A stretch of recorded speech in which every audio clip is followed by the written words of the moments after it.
Alhamdulillah hamdan katsiran tayyiban mubarakan fihi kama yuhibbu rabbuna tabaraka wa ta'ala wa yarda. Wa ashhadu an la ilaha illallah wahdahu la syarika lah. Wa ashhadu anna Muhammadan abduhu wa rasuluhu la nabiyya ba'dah. Allahumma salli wa sallim ala Muhammad wa ala alihi wa ashabihi wa man ihtada bihadihi ila yaumiddin. Ya ayyuhalladzina amanu ittaqullaha haqqa tuqatih wa la tamutunna illa wa antum muslimun.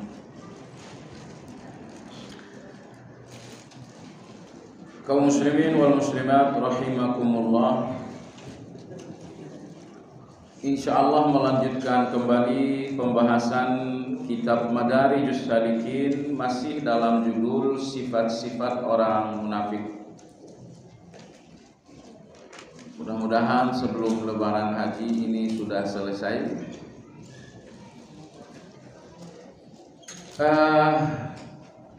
Berada pada halaman 518 di buku Al-Munafiqun ayat 3 itu. Kalau di ringkasan ada di halaman 16.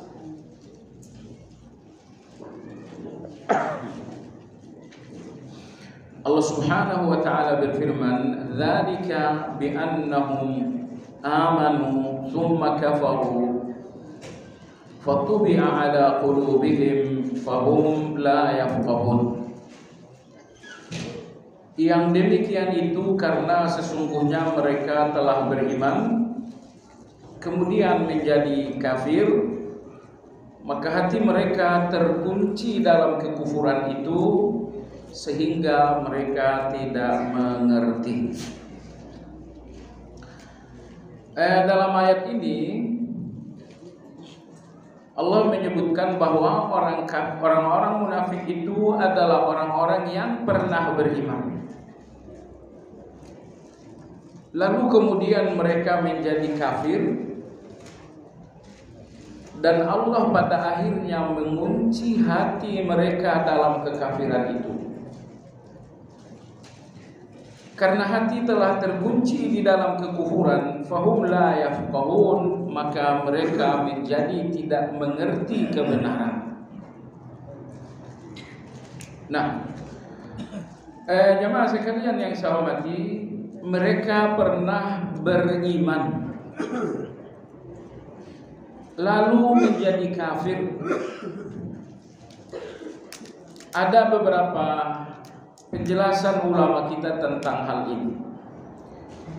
Antara lain tersebut dalam Al-Kasyaf bahwa orang-orang munafik mereka memiliki syahadat la ilaha illallah sebagai keimanan, tetapi mereka tidak memiliki syarat-syaratnya, sehingga mereka beriman hanya dengan la ilaha illallah dalam ucapan saja, sementara makna dan hakikat la ilaha illallah itu tidak ada dalam hati mereka. Anda tahu bahwa la ilaha illallah itu membutuhkan sebanyak 7 persyaratan agar seseorang menjadi beriman lahir dan batin. Nah, kalau syarat-syarat ini tidak terpenuhi, maka seseorang hanya beriman secara lahiriah saja dan batinnya tidak beriman. Dan inilah munafik akidah itu. Syarat yang pertama adalah ilmu, alias memahami makna dari la ilaha illallah. Tidak ada yang diibadahi dalam kebenaran selain Allah. Apa makna dari ikrar ini? La ilaha artinya melepaskan diri dari segala syirik. Illallah artinya mengesahkan Allah dalam segala-galanya. Segala-galanya maksudnya esahkan Allah dalam rububiyah, esahkan Allah dalam uluhiyah, dan esahkan Allah dalam asma wa sifat. Jadi bersihnya seseorang dari segala bentuk-bentuk syirik, inilah yang terkandung di dalam la ilaha. Tidak ada ilah. Maksudnya tidak ada ilah berupa matahari, tidak ilah berupa kuburan dan selanjutnya. Maka la ilaha adalah proklamasi kebebasan diri dari segala yang bersifat syirik. Nah, illallah, kecuali Allah, ini adalah sebuah pengakuan tentang keesaan Allah dalam uluhiyah, dalam rububiyah, dan dalam asma wa sifat. Kalaupun misalnya tidak memahami 3 jenis tauhid, tapi memahami tauhid secara umum, illallah, hanya Allah, kecuali Allah, artinya Allah itu esa dengan segala bentuk-bentuk keesaan, itu sudah cukup. Tetapi ingat jamaah sekalian, pengesaan Allah itu tidak sah kalau tidak bersih dari syirik. Bersih dari syirik tapi tidak mengesahkan Allah juga tidak sah. Maka sahnya la ilaha illallah ketika Anda lepaskan diri, bersihkan diri dari syirik, segala bentuknya syirik, melalui ucapan la ilaha. Lalu kemudian dengan ucapan illallah Anda kokohkan keesaan Allah. Nah, maka terlepas dari syirik, kokoh di dalam tauhid, inilah keimanan. Kemudian syarat la ilaha illallah yang kedua adalah yakin. Yakin terhadap makna la ilaha illallah. La ilaha, tidak ada syirik. Anda yakin betul tidak ada syirik.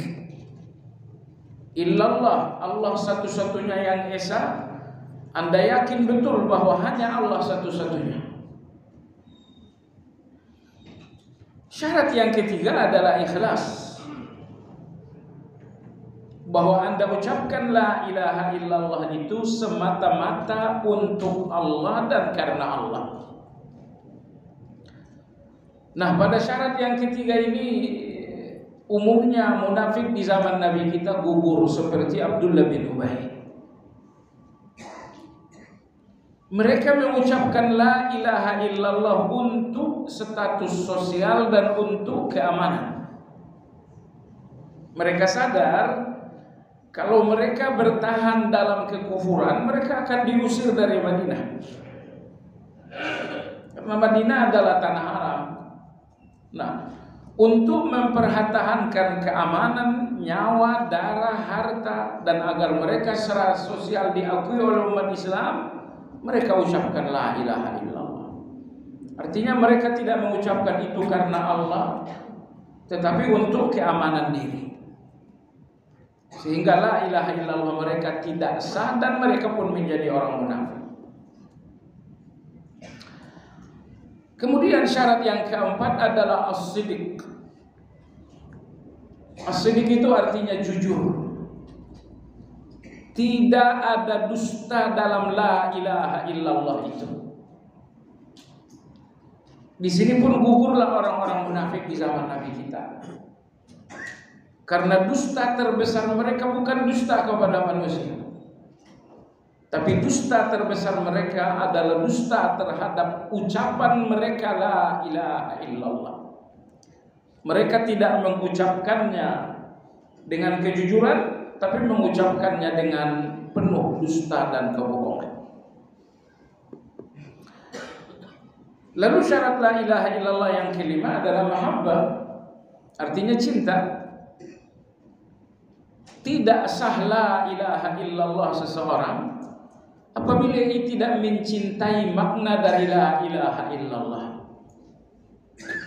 La ilaha, tidak ada sekutu bagi Allah. Iya, saya cinta itu, saya suka itu. illallah, satu-satunya ilah adalah Allah. Iya, saya suka itu. Maka syarat la ilaha illallah yang kelima adalah suka dan cinta terhadap dua hal yang terkandung di dalam la ilaha illallah. Hal pertama terkandung pada la ilaha adalah tidak ada sekutu bagi Allah. Anda harus suka, Anda harus cinta. Hal kedua terkandung dalam la ilaha illallah adalah illallah, keesaan Allah. Ini pun harus Anda suka. Kemudian syarat la ilaha illallah yang keenam adalah al-qabul, yaitu menerima apapun yang menjadi konsekuensi la ilaha illallah Anda terima. Konsekuensi dari la ilaha illallah bahwa kita harus bertawakal kepada Allah, tidak boleh tawakal kepada selain Allah. Konsekuensi dari la ilaha illallah bahwa kita sujud kepada Allah dan tidak boleh lagi sujud kepada selain Allah. Konsekuensi la ilaha illallah bahwa kita harus meminta kepada Allah dan tak boleh lagi meminta kepada selain Allah kecuali dalam hal-hal yang lahiriah. Ini dinamakan qabul. Artinya mengucapkan la ilaha illallah dengan hati yang penuh pasrah, hati yang betul-betul menerima terhadap konsekuensi dari la ilaha illallah itu. Kemudian syarat yang ketujuh adalah inqiyam, artinya tunduk secara lahiriah. Jangan cuma menerima konsekuensinya tapi tidak dijalankan. Saya terima tidak boleh sujud kepada selain Allah tapi saya belum bisa menghentikan. Anda terima tapi Anda nggak tunduk, ya tidak sah. Nah, jadi penulis tafsir Al-Kasyaf beliau mengatakan ayat ketiga dalam surat Al-Munafiqun, mereka beriman lalu kafir. Maksudnya mereka beriman dengan mengucapkan la ilaha illallah, tapi mereka kafir terhadap syarat-syaratnya. Baik. Lantas sebagian ulama kita juga memberikan penjelasan yang berbeda walaupun tidak berlawanan tentang ayat 3 surat Al-Munafiqun ini. Mereka beriman dengan lahiriah mereka, tetapi mereka tidak beriman dengan batiniah mereka. Padahal dua-duanya penting. Beriman lahiriah bahwa Anda berikrar la ilaha illallah itu penting. Tapi beriman secara batiniah itu juga sangat penting. Tetapi orang-orang munafik tidak mampu. Apa yang membuat mereka tidak mampu beriman secara batiniah? Alasan pertamanya adalah karena mereka tidak ikhlas dalam beriman. Keimanan mereka hanya untuk nama sosial saja. Fatubi'a ala qulubihim, lalu hati mereka dikunci mati oleh Allah dalam kekufuran tersebut. Kalau hati telah dikunci mati oleh Allah, maka itu tidak bisa terbuka kecuali Allah Subhanahu wa taala. Makanya orang-orang munafik mereka hadir salat Jumat dan mendengarkan khutbah langsung dari Nabi sallallahu alaihi wasallam. Dalam keseharian pun mereka berinteraksi dan bergaul dengan Nabi sallallahu alaihi wasallam.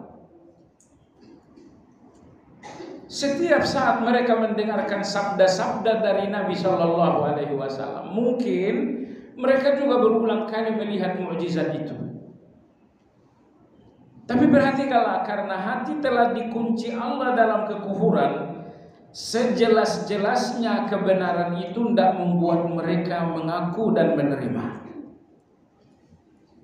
Di kebenaran ini bukan tidak jelas, tapi hatilah yang telah dikunci oleh Allah Subhanahu wa taala. Dan ini hukuman yang sangat buruk, hukuman yang sangat berbahaya. Bahwa Allah tidak menghukum lahiriah Anda dengan sakit, tapi Allah menghukum batiniah Anda dengan terkuncinya hati terhadap kebenaran. Auzubillah. Alhamdulillah orang-orang beriman tidak ada yang hatinya dikunci oleh Allah untuk keimanan. Anda, kita semua, alhamdulillah, Allah tidak mengunci hati kita sehingga tidak terima keimanan. Tapi sebaliknya, alam nashrah laka sadrak. Hati ini dilapangkan oleh Allah. Dilapangkan oleh Allah untuk Islam. Afaman syaraha Allahu sadrahu lil Islam, fahuwa ala nurim min rabbih. Seseorang yang hatinya telah dilapangkan Allah untuk Islam, maka dia berada dalam cahaya dari Allah Tabaraka wa Ta'ala. Cahaya yang dimaksud adalah hidayah. Jadi orang berada dalam cahaya hidayah saat hatinya lapang untuk Islam. Lapang adalah arti tidak keberatan. Islam memerintahkan sholat, dia nggak keberatan. Islam memerintahkan zakat, dia pun nggak keberatan. Islam memerintahkan puasa, hatinya pun lapang. Perhatikan ayat ini standar ya dalam surat Az-Zumar.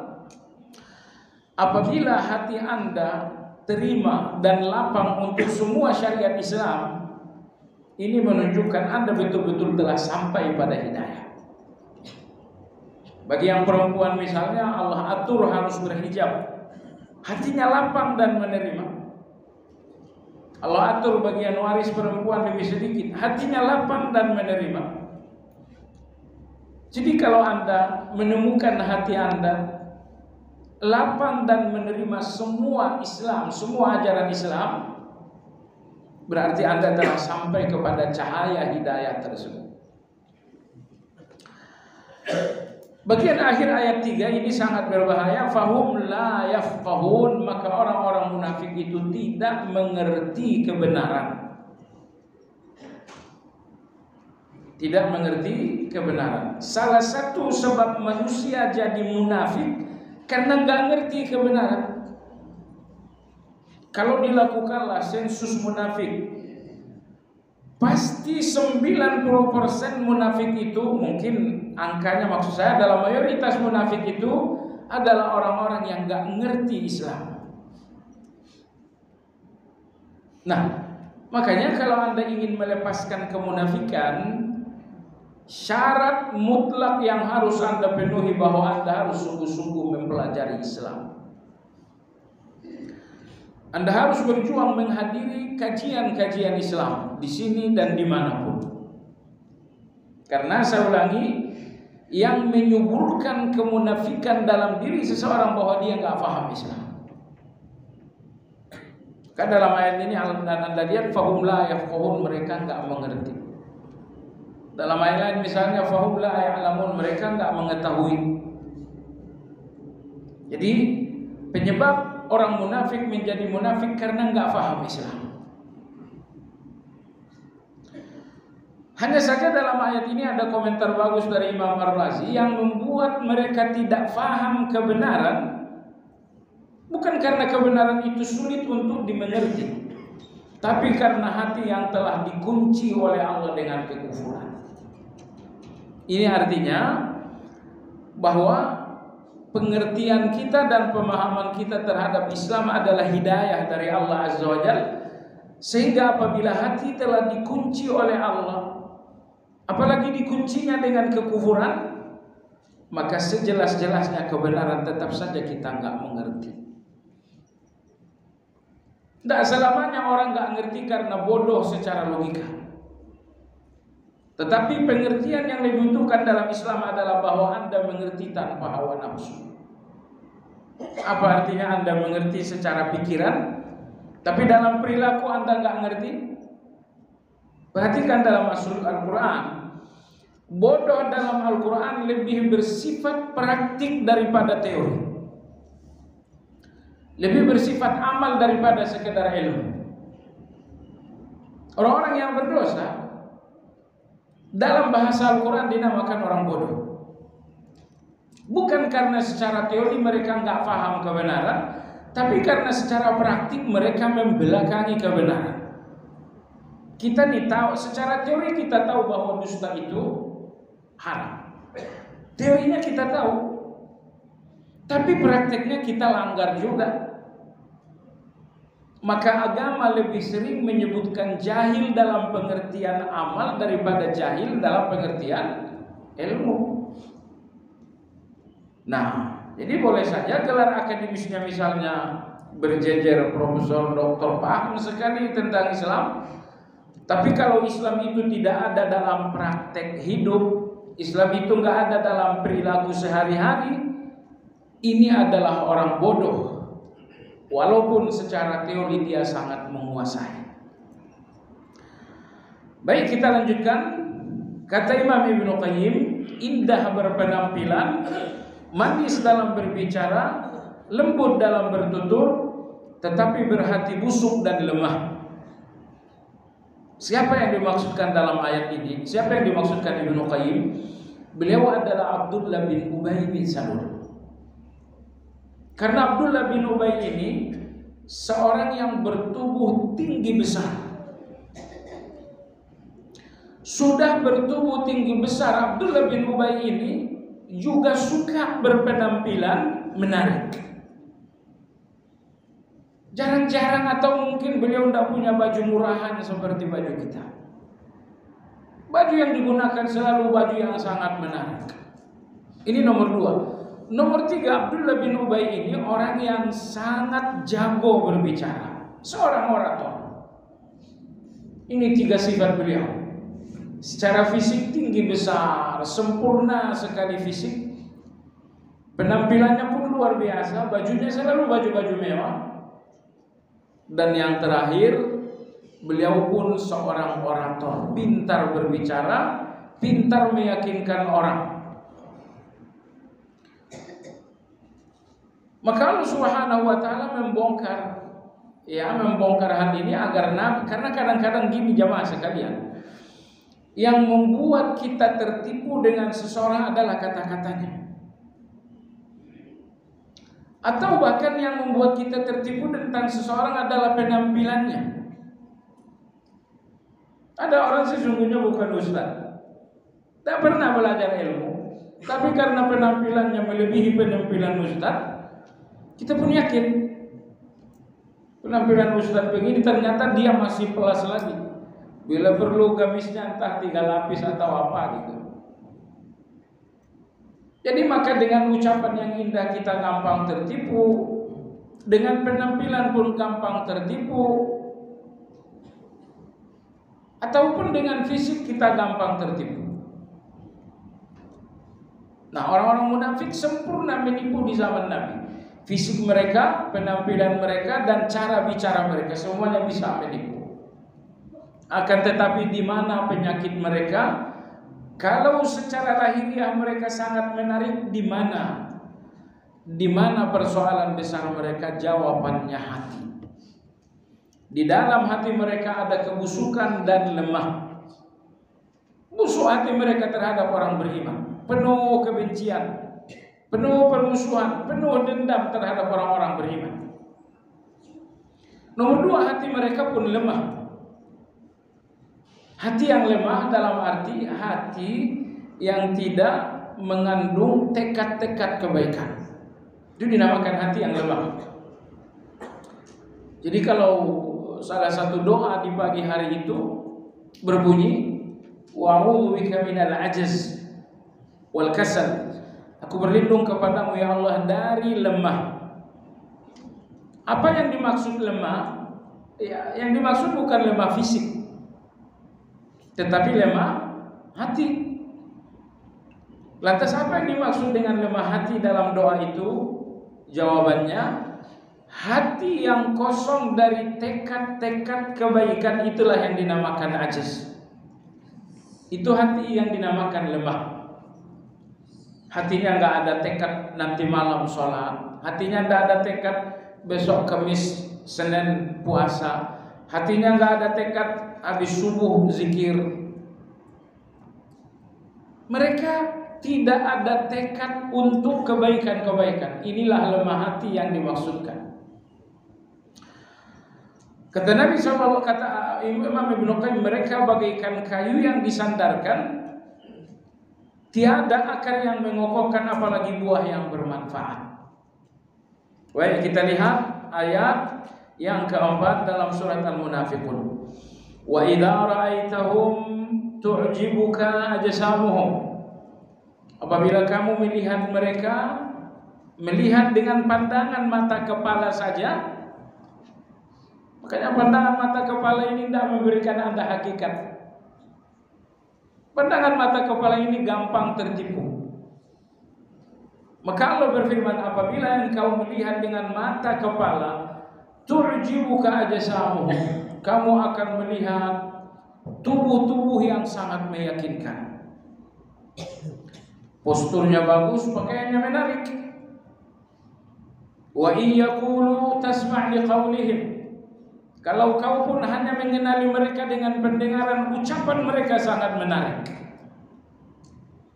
Jadi Allah mengatakan, wahai Muhammad, wahai orang-orang beriman, kalian tidak menemukan hakikat dengan mata dan dengan telinga. Hakikat orang munafik tidak akan terbongkar dengan mata kalian dan dengan telinga kalian. Pasalnya apa? Dengan mata kalian mengenali hakikat, mereka berpenampilan menarik. Dengan telinga kalian ingin menemukan hakikat mereka, ucapan mereka sangat menarik. Maka kalian tidak akan menemukan hakikat mereka dengan mata kepala dan dengan telinga. Karena lahiriah mereka sempurna untuk menipu. Allah berfirman, ka'annahum khusyubun musannadah. Seolah mereka itu adalah kayu yang disandarkan. Ini perumpamaan luar biasa. Munafik-munafik itu kata Allah bagaikan kayu yang disandarkan. Kayu ada dua macam. Pertama, kayu yang masih tumbuh, berarti dia punya akar yang membuatnya kokoh, dan dia punya buah yang bisa manfaat untuk orang lain. Inilah kayu yang masih tumbuh. Nomor dua, kayu yang sudah ditebang lalu digunakan untuk bangunan, itu pun manfaat. Jadi itu dua kayu ya. Kayu yang belum dipotong berarti dia akan kokoh dengan akar dan dia akan berbuah juga. Nomor dua, kayu yang telah dipotong dan digunakan untuk bangunan, maka dia manfaat untuk dinding, bermanfaat untuk tiang, mungkin bermanfaat untuk pelapor. Tapi munafik ini kata Allah, mereka bukan kayu yang tumbuh dengan akar yang kokoh dan buah yang manis. Munafik ini pun bukan kayu yang dipotong berguna untuk dinding dan pilar bangunan.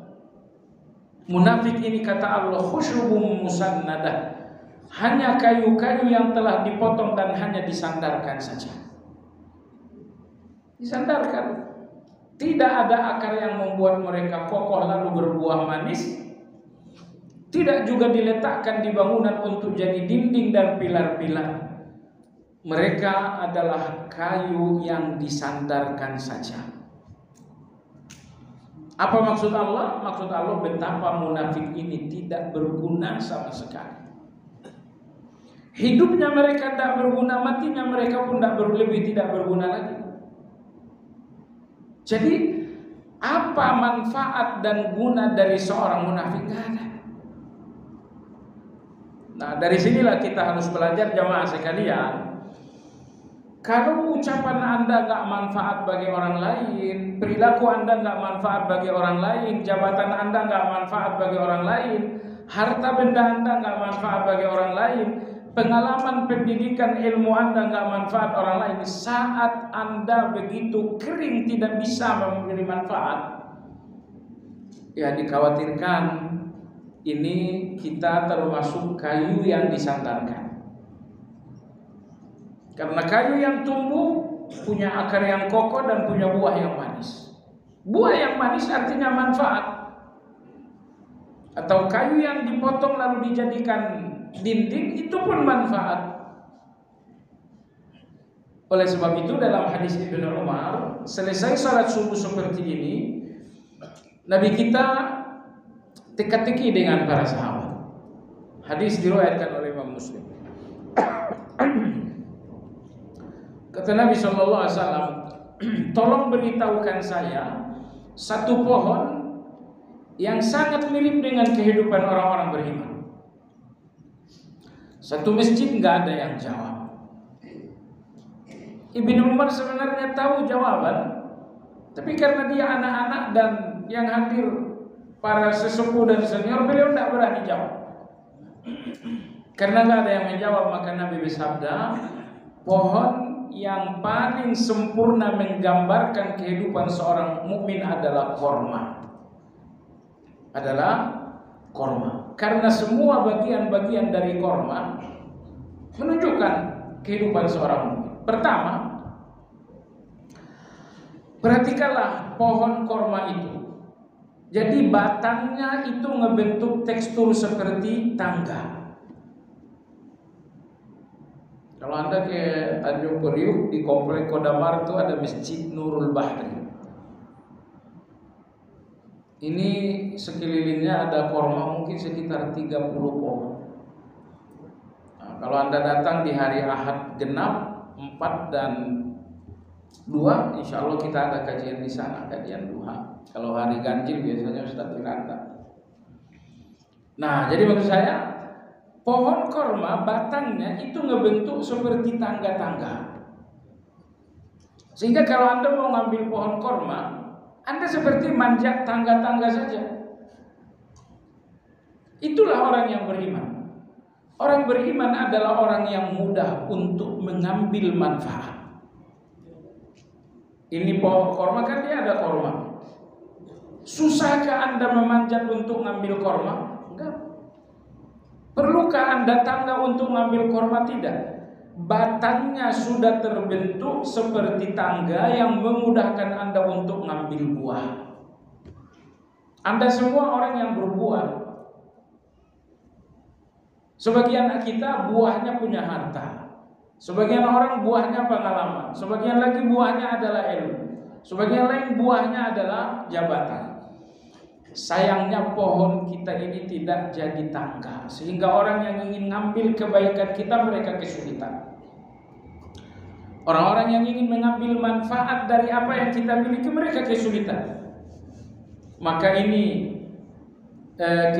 kesamaan pertama antara korma dengan orang beriman, bahwa korma memudahkan dirinya untuk dipanjat mengambil buah. Seharusnya orang beriman juga begitu. Anda memudahkan diri orang lain untuk mengambil baik dan manfaatnya Anda. Maka seorang mukmin itu adalah seorang yang mudah bagi orang lain. Nabi kita ditanya, Nabi kita bersabda tentang orang yang diharamkan ke neraka. Kata Nabi, kullu hainin lainin sahlin qaribin minan nas. Ada 4 tanda orang yang haram masuk neraka. Hainin rendah hati, lainin lembut, sahlin mudah, qaribin akrab. Kalau Anda memiliki 4 ini untuk orang lain, Anda tipe orang yang insya Allah diharamkan masuk neraka. Pertama, tawadu. Yang kedua, lembut. Yang ketiga, mudah. Yang keempat adalah akrab. Nah, nomor 3 yang ingin kita garis bawahi, mudah. Jadilah orang yang mudah. Mudah diundang, mudah diajak bicara, mudah untuk dijumpai, mudah untuk mendapatkan bantuannya. Baiklah, kesamaan kedua antara mukmin dengan orang kurma. Kurma itu manis. Orang beriman juga manis. Manis ucapannya, manis perilakunya, manis jabatannya, manis hartanya, manis pergaulannya. Kalau nggak salah pekan lalu saya sampaikan, ulama kita berfalsafah, manusia ini 4 macam. Ada manusia yang manis, ada manusia yang pahit, ada manusia yang asin, dan ada manusia yang asam.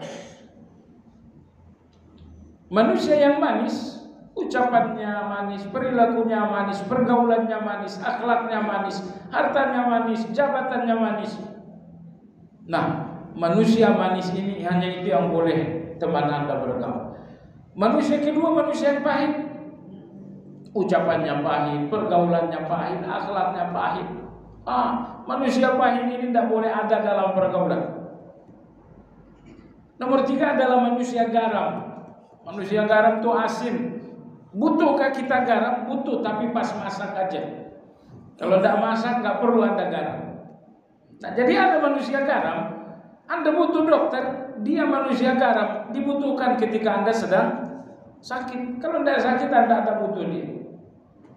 Tukang-tukang misalnya Anda butuh ketika rumah Anda rusak.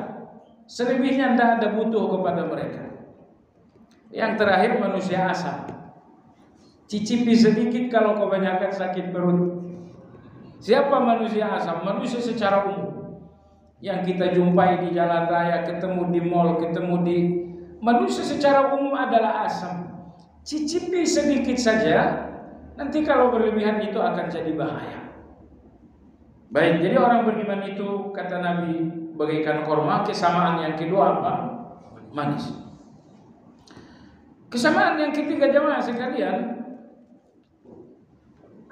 kesamaan yang ketiga antara seorang mukmin dengan korma, semua bagian-bagian korma bermanfaat.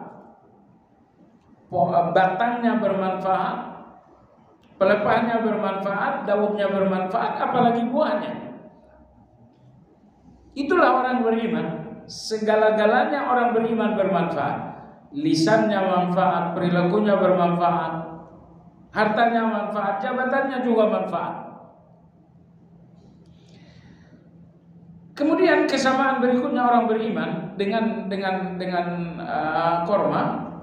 Jemaah sekalian, korma itu tidak pernah buahnya jatuh. Ya, kalau diambil, kalau ada diambil dia kering saja. Tidak ada korma yang jatuh seperti buah-buah jambu misalnya jatuh. Korma tidak ada. Nah, begitu juga orang-orang yang beriman. Kemudian kesamaan berikutnya jemaah sekalian, bahwa korma di setiap musim memberikan manfaat. Kalau di musim panas dia memberikan Anda manfaat berupa buahnya, maka di lain itu dia memberikan manfaat dengan daunnya, dengan dengan naungannya. Jadi baik, sebenarnya dalam kajian Ibnu Qayyim ada 10 kemiripan orang beriman dengan korma. Saya hanya nyebutkan entah 4 entah 5 tadi. Baiklah jemaah sekalian, hubungannya dengan kajian kita bahwa orang munafik adalah manusia yang seolah mubazir ada. Karena mereka enggak manfaat bagi kita. Mereka bukan kayu yang tumbuh kokoh dengan akar, berbuah dengan manis. Bukan, munafik enggak kayu seperti itu. Munafik juga bukan kayu yang dipotong lalu dijadikan sebagai dinding dan pilar bangunan. Bukan, munafik enggak seperti itu. Maka munafik itu hanyalah kayu yang dipotong dan hanya sekedar disandarkan, alias mereka tidak ada manfaat. Selanjutnya Allah berfirman pada ayat 4, yahsabuna kulla sayhatin alaihim. Mereka mengira setiap teriakan adalah untuk mereka. Apa maksud ayat ini? Karena orang munafik penuh dengan jejak kejahatan. Kejahatan ucapan mereka, kejahatan perilaku mereka. Mereka orang-orang munafik, jejak kejahatan mereka banyak sekali. Sehingga kalau ada yang teriak, mereka pasti ngerasa saya yang diteriaki. Jadi ini mentalitas orang yang banyak salah. Mentalitas orang yang banyak kejahatan. Selalu takut dan selalu khawatir.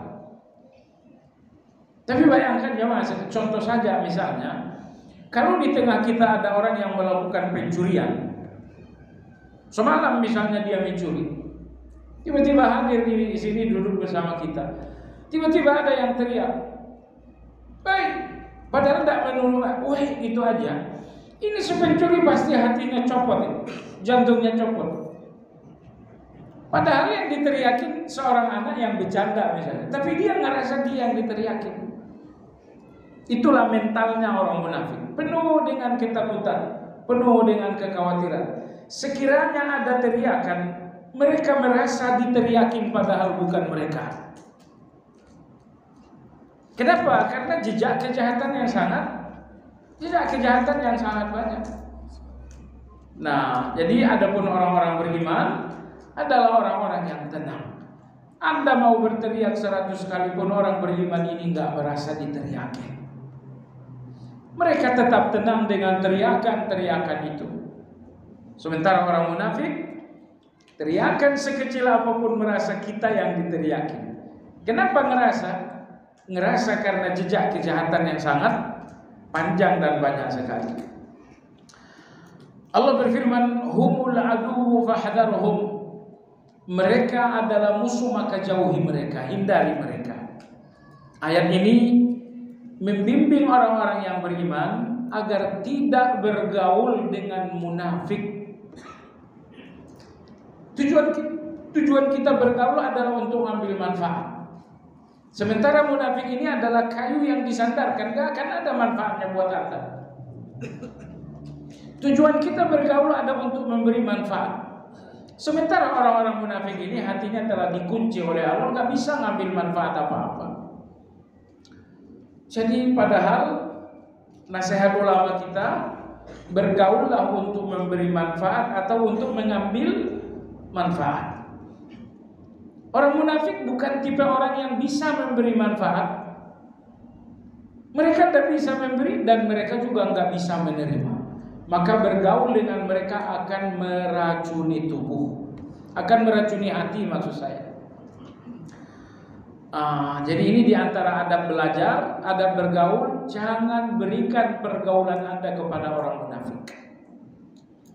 Tapi bahwa Anda tegur sapa, bahwa Anda ramah, Anda basa-basi, silakan saja.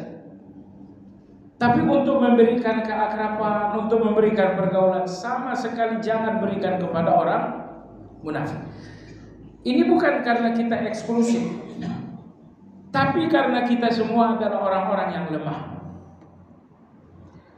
Nah, kalau kita bergaul dengan mereka dan kita ini orang yang lemah, kita akan tersakiti dan tersakiti lagi.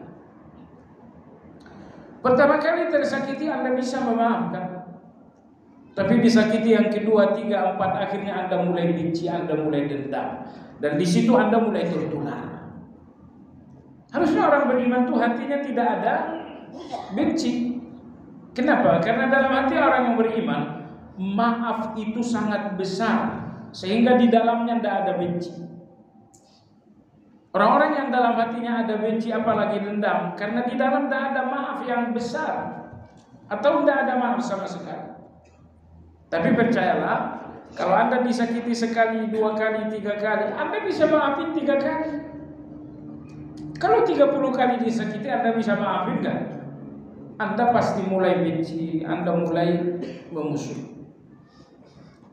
Jadi agar kita yang lemah ini tidak tergores dengan kejahatan mereka, Allah wanti-wanti, jangan bergaul dengan orang-orang munafik. Qatalahumullah, semoga Allah membinasakan mereka. Anna yufakun, bagaimanakah mereka dapat berpaling dari kebenaran. Jadi hubungan mereka dengan kalian jangan bergaul. Hubungan mereka dengan Allah, semoga Allah membinasakan mereka. Jadi betapa bencinya Allah terhadap orang munafik. Antara mereka dengan manusia, kata Allah, humul aduwwu fahdharhum. Mereka musuh kalian, hindari. Musuh. Ada orang-orang yang mesti kita lihat sebagai musuh, yaitu orang-orang munafik. Memandang seseorang sebagai musuh tidak berarti kita harus nusuk, nggak mesti kita harus bunuh, tidak. Tapi tujuan memandang seseorang musuh agar kita menjauh. Iblis itu kata Allah musuh iblis. Setan itu inna syaitana lakum adu. Setan itu musuh kalian. Falsafah musuh itu nggak mesti harus dibunuh, enggak. Tapi musuh artinya menjauh. Anda akan aman sepanjang Anda menjauhi yang bernama musuh dan mendekati yang bernama teman. Ini jangan sampai dibalik. Kepada musuh didekatin, kepada teman dijauhi, dimusuhin, itu keliru. Jadi antara munafik dengan orang-orang beriman, Allah katakan mereka musuh hindari. Antara munafik dengan Allah, Allah mengatakan qatalahumullah, Allah membinasakan mereka. Baik jamaah sekalian, kita lanjut sedikit lagi. Terbiasa menunda salat hingga akhir waktu, lalu menjalankannya bagaikan kilat karena mereka hanya memiliki salat fisik bukan salat hati. Selalu menoleh ke kanan dan ke kiri bagaikan binatang rubah karena ia tidak merasa diterima dan mereka mengabaikan salat berjamaah. Perhatikan, inilah watak munafik dengan salat. Pertama, selalu menunda.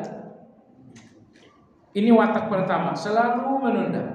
Masuk zuhur jam 12 kurang sekian, mereka sholat zuhur jam setengah 3. Selalu menunda. Dan bukan karena uzur, sengaja. Baik, sengaja menunda sholat. Ini watak pertama.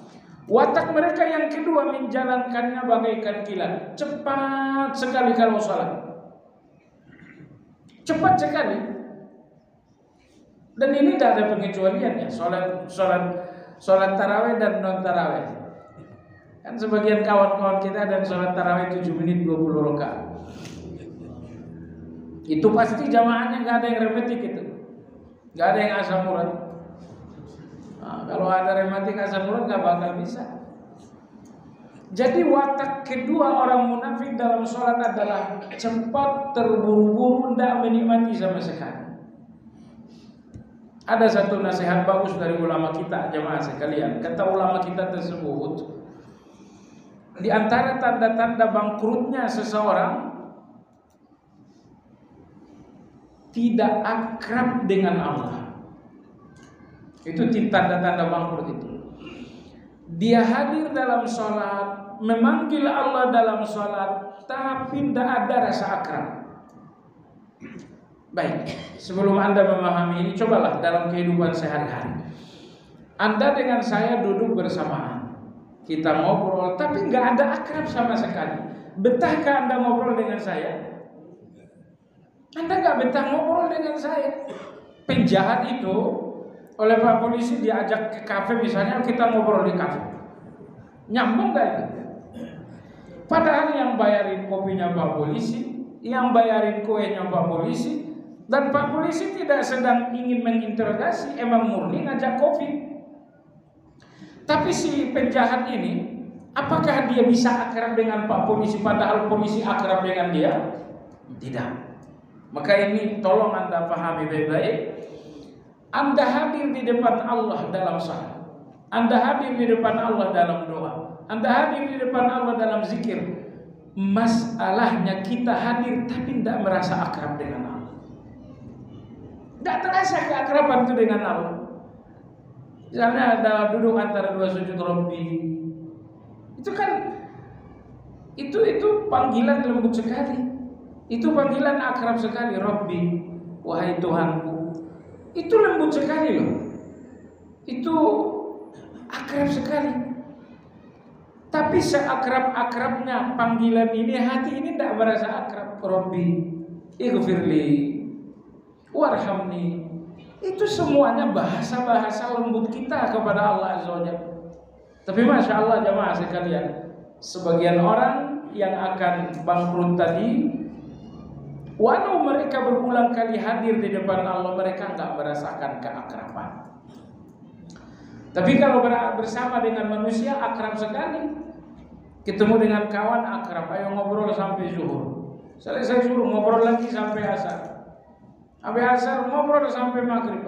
Kalau enggak karena malam saya ingin ngobrol terus dengan kamu. Itulah akrab itu jemaah sekalian. Akrab itu membuat Anda berlama-lama. Akrab itu membuat Anda berlama-lama. Ini munafik. Salat mereka kata Nabi SAW kanakril ghurab. Mereka salat seperti ayam lagi matok. Cepat sekali salatnya. Apa yang terjadi? Dalam hati mereka tidak ada akrab dengan Allah, maka mereka tidak siap berlama-lama dengan Allah Azza wa Jalla. Orang-orang beriman jemaah sekalian, dalam hati mereka ada rasa akrab dengan Allah. Semua zikir-zikir salat, zikir-zikir pagi, doa-doa, itu semuanya adalah bahasa-bahasa akrab dengan Allah. Kan ada bahasa akrab, ada bahasa memusuhi kan. Mohon maaf, kalau saya katakan ini kurang asam misalnya, itu kan bahasa tidak akrab itu. Tapi kalau saya katakan Masya Allah, wahai sahabatku, wahai kawanku, wahai anakku, itu semua bahasa-bahasa akrab. Salat dari awal sampai akhir semuanya bahasa akrab. Tapi orang munafik dengan bahasa akrabnya salat, hati mereka tidak akrab dengan Allah. Makanya mereka ingin terburu-buru, salat mereka betul-betul kilat. Nah ini evaluasi buat kita jamaah sekalian. Kalau anda tidak kuat, tidak betah berlama-lama dengan Allah, menunjukkan dalam hati anda itu tidak akrab dengan Allah Azza wa Jalla. Misalnya zikir pagi panjang sekali, kalau orang beriman justru pengen lebih panjang lagi. Begitu salat Jumat imam baca Sabbihis-yu, Allah lama betul. Kalau anda tidak siap berlama-lama di depan Allah, artinya anda tidak rasakan akrab dengan Allah.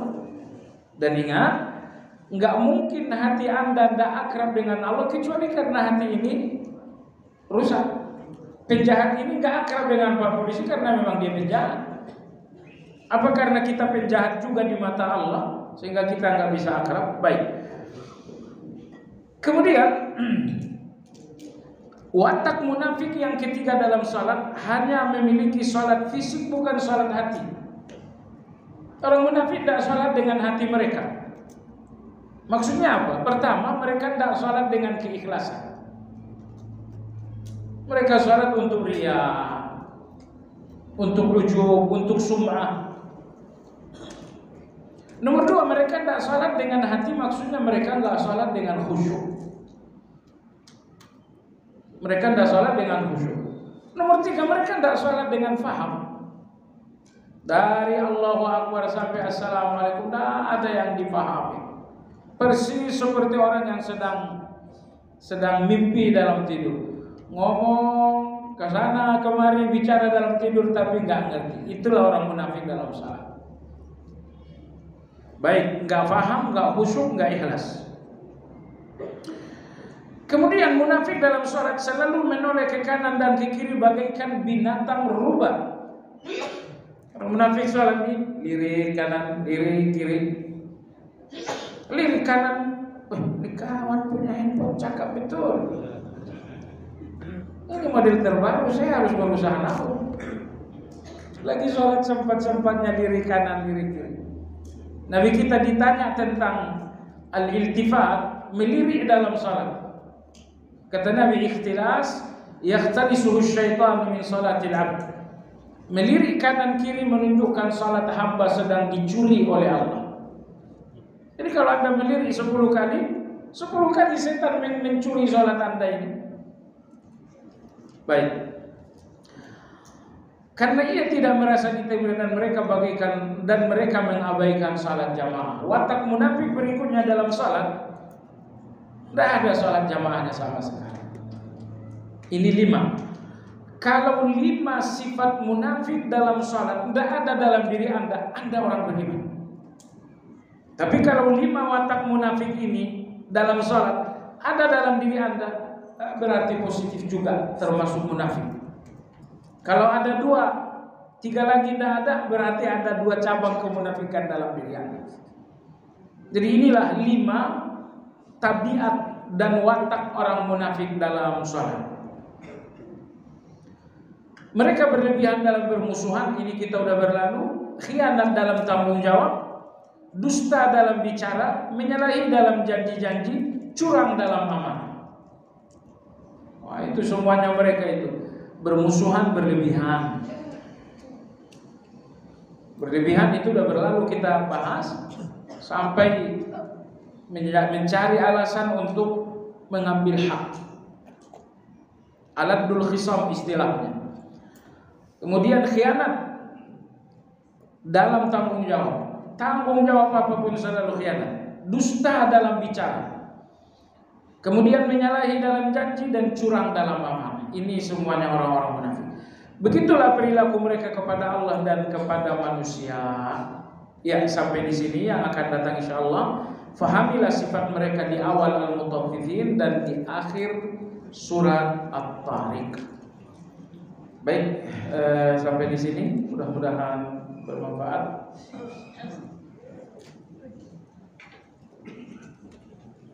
Nah, pertanyaan silakan.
Apakah dalam hukum syariat Islam dikenal harta golongan ini? Apa harta barang-barang yang dibeli dari penghasilan suami yang bekerja tidak bekerja itu adalah harta golongan? Dalam agama kita tidak ada harta golongan ini. Itu kebijakan pemerintah saja.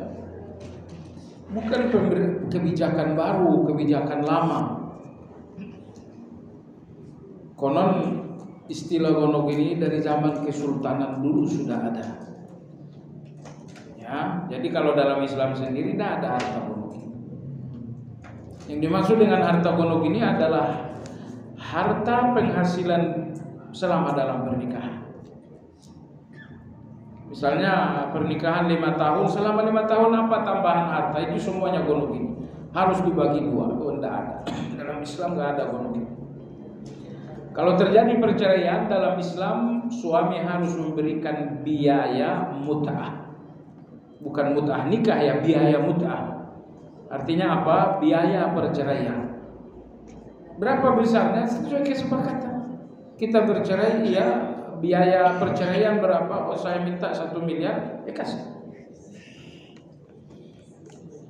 Apakah harta gonogini itu sudah dikategorikan sebagai harta warisan? Ya tidak. Yang punya harta adalah yang nyari sendiri. Kalau suami yang nyari, dia yang punya harta.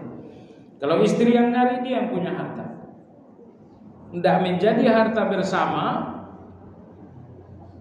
kecuali ada kesepakatan di antara mereka berdua. Suami istri sepakat, penghasilan saya, penghasilan kamu gabung ya. Kalau ada kesepakatan seperti itu, alhamdulillah silakan. Maka itu menjadi harta bersama namanya, al-amwalul mushtarakah. Tapi kalau ada kesepakatan, ya tidak. Kalau yang nyari istri, harta dia. Kalau yang nyari suami, harta dia.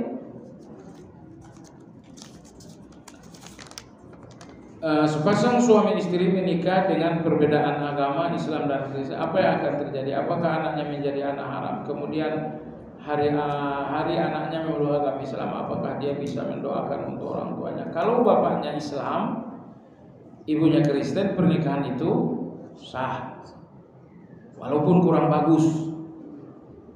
Karena kalau nyari baju yang ukurannya pas aja, warnanya pas, ukurannya pas, itu kalau nyari baju. Ini nyari baju kurang pas ukurannya.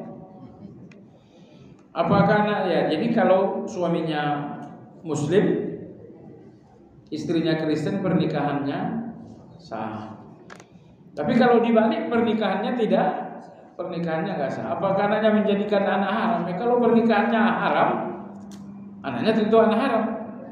Ya, kemudian hari anaknya memeluk agama Islam, apakah dia bisa mendoakan untuk orang tuanya? Iya, dia bisa mendoakan orang tuanya yang Muslim, yang non Muslim tidak bisa. Jika kita menemukan 2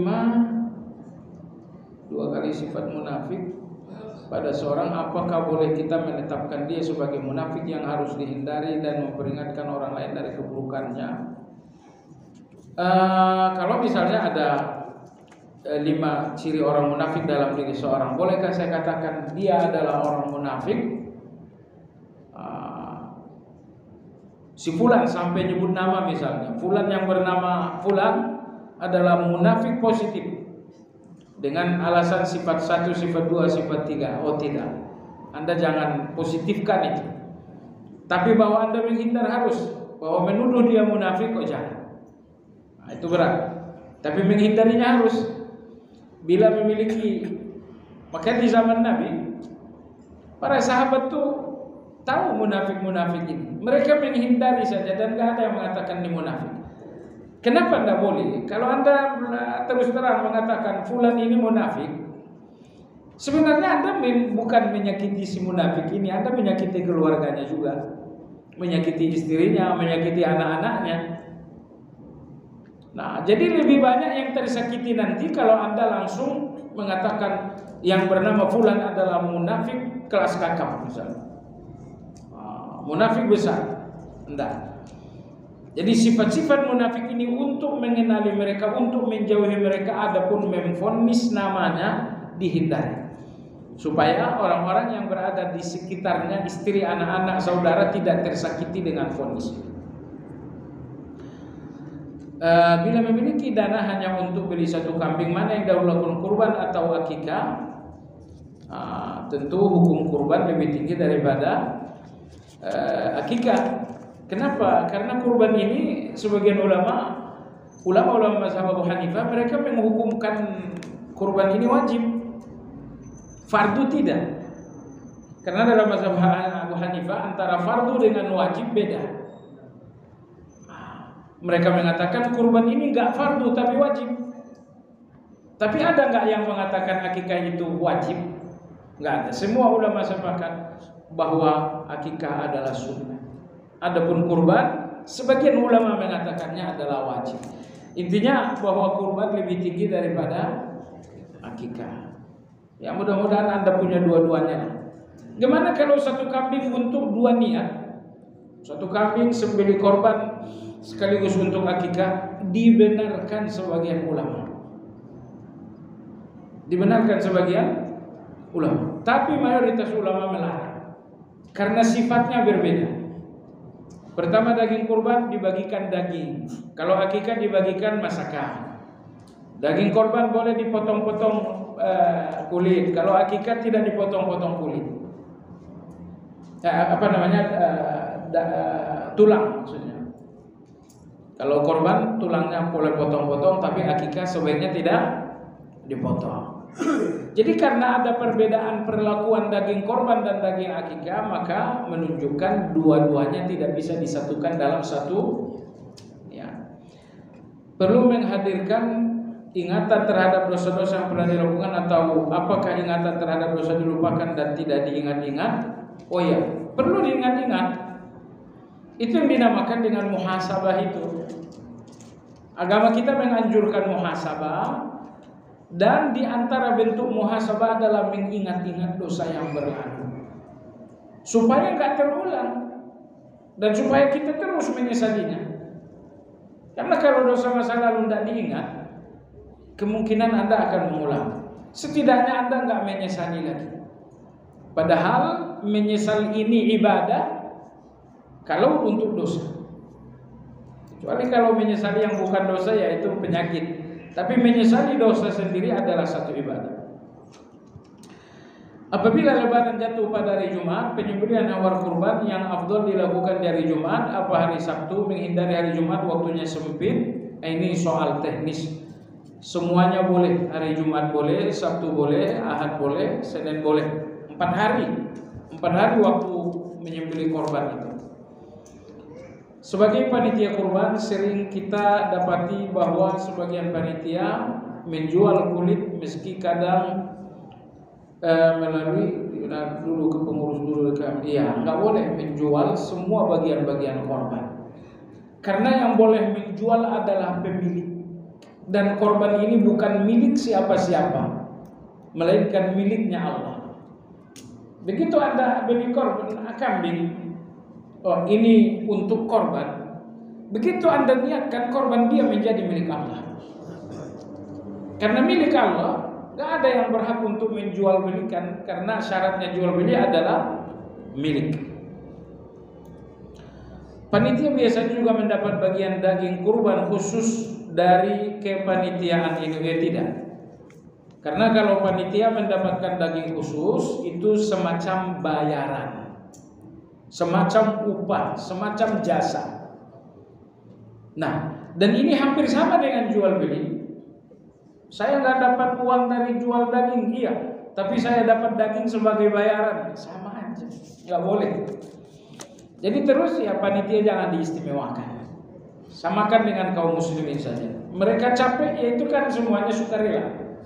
Kalau nggak siap capek ya nggak usah. Tapi kalau Anda punya sikap sukarela, silakan. Pada saat melafazkan mengucapkan Allah, kecuali kalau istimewa itu nggak ada yang mau lalu Anda ambil. Ini kepala misalnya, nggak ada yang mau kepala lalu Anda ambil. Anda suka kepala nggak? Ibnu Qayyim sebenarnya mengkritisi betul orang yang suka makan kepala ini. Kata Ibnu Qayyim, tubuh manusia ini mengandung 4 cairan, ya. Ada cairan kuning, adanya di empedu. Cairan kedua cairan merah namanya darah. Cairan ketiga namanya lendir, yaitu otak. Cairan keempat adalah cairan hitam, adanya di dalam limpa. Kata Ibnu Qayyim rahimahullah taala, semua cairan ini apabila berlebihan mengakibatkan gangguan mental, gampang stres, cemburu berlebihan, marah gampang dengan orang lain. Kalau kedokteran kita hanya mengidentifikasi tensi darah bikin marah. Sebenarnya kalau kajian Ibnu Qayyim tidak. Semua cairan 4 ini kalau berlebihan mengakibatkan gangguan mental, gampang marah, cemburu berlebihan, kemudian stres. Hati-hati. Lalu kata Ibnu Qayyim, cairan hitam yang adanya di limpa, cairan hitam adanya di limpa, ini nanti akan menjadi produksinya akan berlebih kalau seseorang makan kepala secara berlebihan. Cicipin aja kepala onta atau kepala sapi. Silakan dicicipi, tapi jangan sampai berlebihan. Kalau makan yang ada di kepala, otak dan lain-lain, ini dimakan berlebihan, maka produksi cairan hitam di limpa nanti akan berlebihan. Kalau berlebihan tiba-tiba mentalnya terganggu, gampang marah, selalu cemburu kepada istri, stres dengan satu persoalan yang kecil. Ini semuanya karena hal itu. Maka Ibnu Qayyim rahimahullah beliau mengatakan, daging terbaik kata beliau adalah daging yang paling dekat dengan tulang. Ya, daging yang paling dekat dengan tulang. Misalnya daging ini nih, bagian dalam dekat dengan tulang, bagian luar tidak. Kalau Anda harus memilih, ambil selalu daging yang paling dekat dengan tulang. Wallahu a'lam. Pada saat melafazkan Allahumma sholli ala sayyidina Muhammad, kapan harus melafazkan sayyidina dan saat di mana melafazkan? Di luar sholat saja. Kalau dalam sholat jangan pakai sayyidina. Khilafiyah betul, karena khilafiyah itulah kita hindari. Gini, dalam sholat Allahumma sholli ala Muhammad, boleh enggak? Semua sepakat boleh. Kalau saya tambah Allahumma sholli ala sayyidina boleh, sebagian tidak. Anda mau baca yang disepakati boleh atau yang diperdebatkan boleh? Ya tentu baca yang disepakati. Nah, kalau yang disepakati boleh, jangan pakai sayyidina dalam sholat ya. Kalau di luar sholat silakan aja. Nabi kita Sayyidina Muhammad boleh. Nabi kita juga menyebut dirinya Sayyid. Beliau bersabda, ana sayyidu waladi Adam yaumal qiyamah. Aku ini sayyidinanya manusia pada hari kiamat. Jadi enggak masalah. Loh, kenapa dalam sholat enggak boleh? Nabi ketika ngajarin sholat dan sholawat, beliau tidak menyuruh mengucapkan sayyidina. Jadi di luar sholat saja. Saat imam sholat melafazkan surat Al-Fatihah, apakah makmum harus mengucapkan juga? Agak berbisik, hal itu cukup mengganggu sholat jamaah di sampingnya. Iya. Kalau bacaan imam terdengar dengan sempurna, Anda nggak perlu baca Fatihahnya. Tapi kalau bacaan imamnya nggak terdengar, mic-nya mati, suara imamnya lemah, oh sudah baca. Mazhab yang paling adil dalam hal ini mazhab Malik. Kalau mazhab Ahmad, imamnya jahar, makmum tak baca. Mazhab Syafi'i, jahar tak jahar, imam wajib baca, makmum wajib baca. Yang paling adil dalam hal ini, paling menengah adalah Imam Malik. Kalau bacaan imamnya terdengar dan jelas, jangan baca. Tapi kalau tidak terdengar atau terdengar namun gak jelas, dibaca. Itu yang lebih tepat. Pada saat khutbah Jumat ada hadis saya yang melarang seorang makmum berbicara walaupun itu hanya berkata diamlah. Karena akan sia-sia. Apakah maksud sia-sia ini diartikan mengurangi pahala atau justru membatalkan? Mengurangi pahala, membatalkan sholat Jumat, tidak. Lantas apa yang harus dilakukan jika ada makmum yang berisik? Bukankah menegurnya bagian dari amar ma'ruf nahi munkar? Ditegurnya sebelum sholat. Anak-anak jangan ada yang berisik. Atau misalnya berikan isyarat. Tapi bahwa Anda bicara nggak boleh. Amar ma'ruf nahi munkar nggak berlaku. Sama saja dalam sholat. Anda ketika sholat Allahu Akbar, di samping ada orang berisik, apakah Anda nahi munkar? Enggak. Ya nggak boleh nahi munkar lagi pada alhamdulillah rabbil alamin. Ada yang berisik, diam. Nggak boleh. Nggak boleh. Begitu juga dalam khutbah. Nahi munkar tidak berlaku. Yang nahi munkar imam saja yang nahi munkar yang sedang khutbah. Apakah mungkin seorang mukmin yang hidupnya selama di dunia bergelimang musibah, namun dia tetap bersabar untuk itu, namun sholatnya jarang-jarang atau bolong-bolong, akan diberikan derajat yang lebih tinggi di hari kiamat daripada seorang yang rajin ibadah sholat? Tapi jamaah sekalian, meninggalkan sholat lebih buruk daripada zina dan selingkuh. Meninggalkan sholat masih lebih buruk daripada makan riba. Meninggalkan sholat masih lebih buruk daripada mencuri. Orang yang berzina tidak pernah dikategorikan kafir. Ya, orang yang selingkuh misalnya, selingkuh dengan 5 istri orang lain, tidak tanggung-tanggung. Tapi laki-laki busuk seperti ini, pernahkah dalil mengatakan kafir? Tidak pernah. Tapi orang yang meninggalkan sholat dikategorikan kafir. Terserah kafir besar atau kafir kecil, intinya dikafirkan. Jumhur mengatakan kafir kecil. Tapi walaupun kafir kecil dikafirkan. Orang yang makan riba pernahkah dikafirkan walaupun kafir kecil? Ya tidak. Nanti pada hari kiamat musibahnya banyak. Di dunia sholatnya jarang-jarang.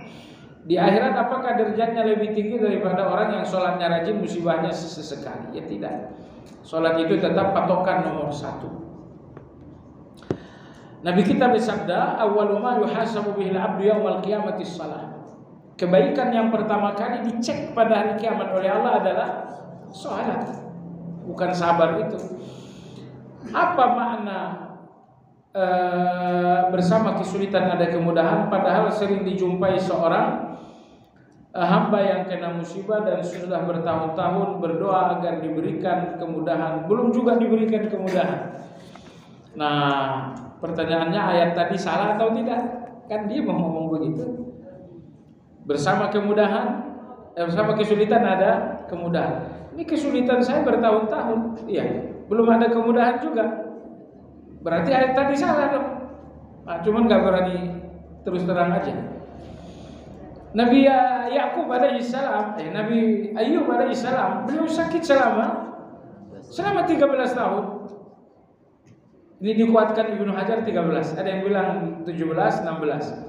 Ibnu Hajar dalam Fathul Bari menguatkan sakit Ayub itu 13 tahun.